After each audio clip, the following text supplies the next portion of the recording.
اسكندريه مدينه كانت في يوم من الايام عاصمه العالم، هي مدينه رومانيه يونانيه متقسمه على طراز اوروبي. مفيش اتنين يختلفوا ان هي اجمل مدينه في مصر. احنا ما بنأكدش الموضوع ده النهارده، احنا عايزين نرجعها ان هي من احسن المدن في العالم. فلما جيت افكر فكرت ان انا عايز اظهرها للعالم. طب ازاي اظهرها للعالم؟ فكرت عن طريق حاجه بسيطه، فكره بسيطه وفي نفس الوقت كبيره تقدر تظهرها للعالم، ان احنا نسجل ريكورد في غينيس وورلد ريكورد.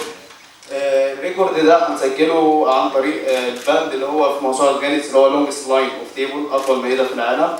هنا اسكندريه كلها عايزه تساعد، فتطورت الى لا انتوا هتعملوا كل حاجه، الى طب هنزود عليها كمان. فهي كان ممكن تبقى 2000 متر بس او زياده، هي وده الرقم القياسي، احنا ممكن نضربه بالضعف. الضعف ده لقينا ناس عايزه تعمل ايه؟ فتحولت الى مش اطول مائده فقط، الى تعالوا كلوا معانا، اسكندريه كلها تيجي تاكل معانا.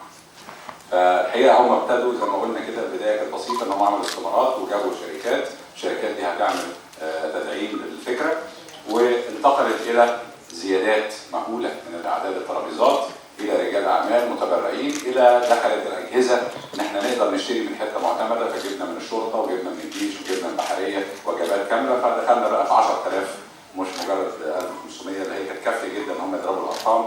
بس الحقيقه الناس كلها عايزه تساعد، ففرصه سعيده ان انتم يعني تنبسطوا